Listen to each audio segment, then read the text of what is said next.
Hello there, Servum17 once again. This is my Dark Souls 3, the Ringed City DLC. This is on the, it's on a New Game Plus cycle, a few cycles at least, and we're doing the Church of Fillianore and Halflight. So running from the bonfire, we're going to be bumping into one of the Ringed City Knights who has the dual with the greatswords. It was a sword that was apparently so ridiculous in PvP for its stunlock potential that people were very upset, and of course after enough belly aching FromSoft have nerfed it. And I didn't really use those weapons too much, but I can imagine anything that stunlocks you and can kill you from one hit is probably not very fun in PvP. But my only question would then be, could you parry it? Because if you could parry it, then maybe it's not a problem. Maybe it could have been a case of people would get used to it, but it seems like if the PSP meta is complained about at length, it generally gets the fixes it desires, and then when they do fix it, they kill it, don't they? I haven't seen what they've done to that weapon, but I've just heard in the grapevine that it's nowhere near as crazy as it was. So hopefully it's better for the people who are looking for that PvP action, but I don't know.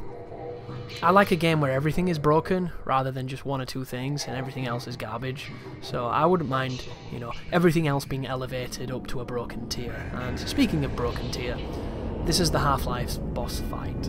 This is a boss fight that's intended to be done online so that you can get an invader in your world and you can have an interesting duel with them. And then the duel swiftly turns into a gank, and then you realise that Miyazaki will never repeat the old monk fight because that was really well designed and this one is garbage. But once you get rid of the good old painted guardian, the fight begins. So he has the ability to use those fancy items, and he also has the ability to put them directly on where you're going to roll towards, because this AI cheats. Like every other NPC in Dark Souls history at this point, outside of maybe the first few games, this guy will read your inputs, he will do frame perfect dodges, he will do animation cancels that you cannot physically do as a player, he will break the rules of the video game. So there are a few ways that you can exploit him in order to get vengeance. One of them is by parrying. You can get used to his pattern, parry whatever he does, and then do incredible damage that way.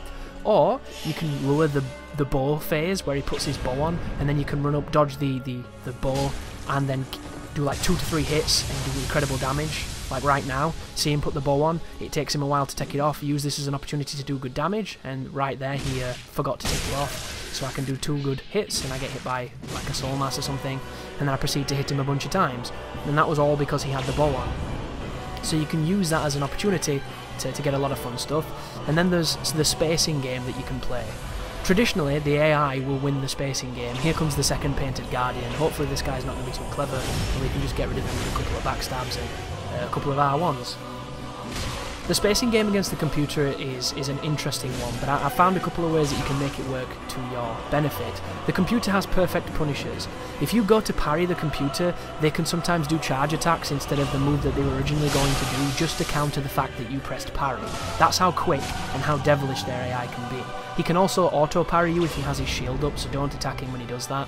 But I found out that if you throw knives at him, he'll do a roll to avoid them, and he always rolls towards you. So you can space the roll into an R2 with this weapon that I'm using, and then you can pancake his R2, and even if he strikes you, you will beat him because you have more armor than he does, because poise is a mechanic that is functional right from.